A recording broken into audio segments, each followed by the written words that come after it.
ಡಿ.ಕೆ. ಶಿವಕುಮಾರ್ ಅವರು ಮುಖ್ಯಮಂತ್ರಿ ಆದ ನಂತರ ಅವರ ಜೊತೆಗೆ ಪ್ರಮಾಣ ವಚನ ಸ್ವೀಕರಿಸಲಿರುವವರ ಪಟ್ಟಿಯಲ್ಲಿ ಯಾರು ಪಟ್ಟಿ ಮಾಡಿದ್ರು ಆ ಪಟ್ಟಿಯಲ್ಲಿ ಜಮೀರ್ ಅಹ್ಮದ್ ಖಾನ್ ಅವರ ಹೆಸರಿತ್ತು. ಆದರೆ ಕರೆಕ್ಟಾಗಿ ಪ್ರಮಾಣ ವಚನದ ಸಂದರ್ಭದಲ್ಲಿ ಆಡಿಯೋ ಒಂದು ರಿಲೀಸ್ ಆಗಿ ಜಮೀರ್ ಅಹ್ಮದ್ ಖಾನ್ರ ಹೆಸರು ಎಗರಿ ಹೋಯಿತು. ಆ ವಿವಾದದ ನಂತರ ಕಾಷ್ಠ ಮೌನಕ್ಕೆ ಜಾರಿದ್ದರು ಜಮೀರ್ ಅಹ್ಮದ್ ಖಾನ್. ಈಗ ಮತ್ತೆ ಮಾತಾಡಿದ್ದಾರೆ. ಎರಡನೆಯ ಪಟ್ಟಿಯಲ್ಲಿ ತಮ್ಮ ಹೆಸರು ಬರುವ ನಿರೀಕ್ಷೆ ಮಾಡ್ತಾ ಇದ್ದಾರೆ.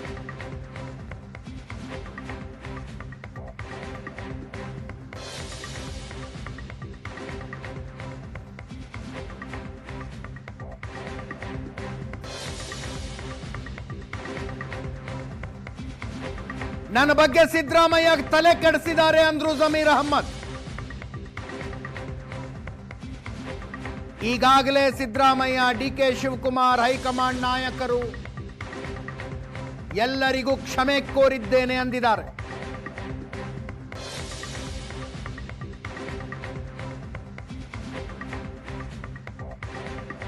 ನಿರೀಕ್ಷೆ ಇಟ್ಕೊಂಡಿದ್ದೀನಿ. ಎರಡನೇ ಪಟ್ಟಿದಲ್ಲಿ ನನ್ನ ಹೆಸರು ಬರ್ತದೆ ಅಂತ ನಿರೀಕ್ಷೆ ಇಟ್ಕೊಂಡಿದ್ದೀನಿ. ಆದರೆ ನಮ್ಮ ಪಕ್ಷ ಹೈಕಮಾಂಡ್ ಪಕ್ಷ ತೀರ್ಮಾನ ಮಾಡಬೇಕು. ಅವರು ಈಗ ಪಕ್ಷ ಏನು ತೀರ್ಮಾನ ತಗೊಳ್ಳೋ ಅದೆಲ್ಲ ನಾವು ಬದ್ಧ. ಈಗ ಆಲ್ರೆಡಿ ನಾನು 2023 3 ವರ್ಷ ಮಂತ್ರಿಯಾಗಿ ಕೆಲಸ ಮಾಡಿ ಜವಾಬ್ದಾರಿ ಕೊಟ್ಟಿದ್ರು.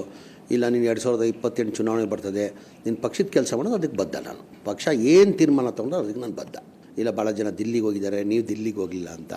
ಈಗ ನಾವು ದಿಲ್ಲಿಗೆ ಹೋದ ತಕ್ಷಣ ನಾವು ಮಂತ್ರಿ ಮಾಡ್ತೀವಿ ಅಂತ ನಾವು ನಿರೀಕ್ಷೆ ಇಟ್ಕೊಂಡಿರಂಗಿಲ್ಲ.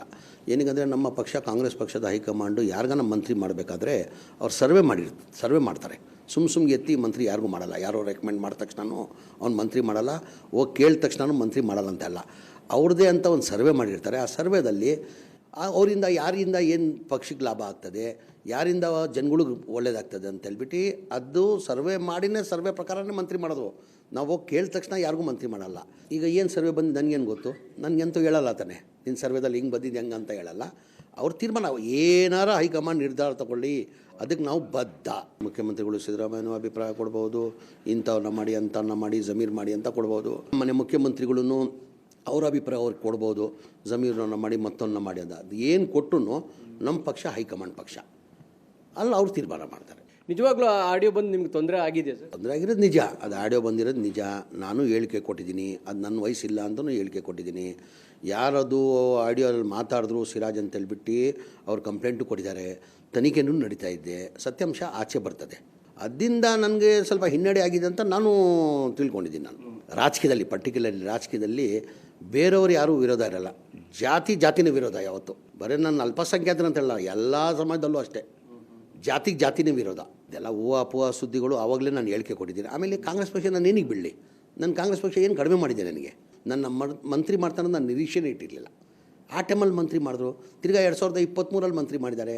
ಪಕ್ಷ ನನಗೇನು ಕಡಿಮೆ ಮಾಡಿದೆ? ಪಕ್ಷ ನನಗೆ ಎಲ್ಲ ಥರ ನನಗೆ ಕೊಟ್ಟಿದ್ದಾರೆ. ಹಾಗಾಗಿ ನನ್ನ ಪಕ್ಷಕ್ಕೆ ದ್ರೋಹ ಮಾಡೋದು ಪ್ರಶ್ನೆ ಬರಲ್ಲ. ಜಮೀರ್ ಅವರು ಪಕ್ಷದ ವಿರೋಧಿ ಕೆಲಸ ಮಾಡಿದ್ದಾರೆ ಅಂತ ಹೇಳ್ಬಿಟ್ಟು ಅವರು ಅದು ಕ್ರಿಯೇಟ್ ಮಾಡಿ ಸಿದ್ದರಾಮಯ್ಯ ಅವರಿಗೆ ಒಂಥರ ಅವ್ರ ತಲೆ ಕೆಡಿಸ್ಬಿಟ್ಟಿದ್ದಾರೆ. ಆ ಹಿನ್ನೆಲೆಯಲ್ಲಿ ಹೇಳಿದ್ರು, ನನ್ನ ದ್ರೋಹ ಮಾಡಿಲ್ಲ ಅಂತ ಹೇಳಿಲ್ಲ ಅವರು, ಪಕ್ಷಕ್ಕೆ ದ್ರೋಹ ಅಂತ ಹೇಳಿದ್ದು. ಅದಕ್ಕೆ ಹೇಳಿದೆ, ಪಕ್ಷಕ್ಕೆ ಏನಾರು ನಾನು ದ್ರೋಹ ಮಾಡಿದರೆ ನಾನು ಕ್ಷಮೆನ ಕೊಡ್ತೀನಿ ಅಂತ ಕ್ಷಮೆನೂ ಕೇಳಿದ್ದೀನಿ. ಸಿದ್ದರಾಮಯ್ಯ ಹತ್ರನೂ ಕ್ಷಮೆ ಕೇಳಿದ್ದೀನಿ, ಮುಖ್ಯಮಂತ್ರಿಗಳಾದಂಥ ಡಿ.ಕೆ. ಶಿವಕುಮಾರ್ ಅವ್ರತನೂ ಕ್ಷಮೆ ಕೇಳಿದ್ದೀನಿ, ACC ಅಧ್ಯಕ್ಷ ಆದಂಥ ಮಲ್ಲಿಕಾರ್ಜುನ ಖರ್ಗೆ ಸಾಹೇಬ್ರ ತವನು ಕ್ಷಮೆ ಕೇಳಿದ್ದೀನಿ, ವೇಣುಗೋಪಾಲ್ ಅವ್ರತನೂ ಕ್ಷಮೆ ಕೇಳಿದ್ದೀನಿ, ಸುರ್ಜೇವಾಲಾ ಅವ್ರತನೂ ಕ್ಷಮೆ ಕೇಳಿದ್ದೀನಿ. ಈಗಾಗಿರುವ ನಮ್ಮ ಅಧ್ಯಕ್ಷ ಆದಂಥ ಹರಿಪ್ರಸಾದ್ ಅವ್ರಿಗೂ ಕೇಳಿದ್ದೀನಿ ನಾನು.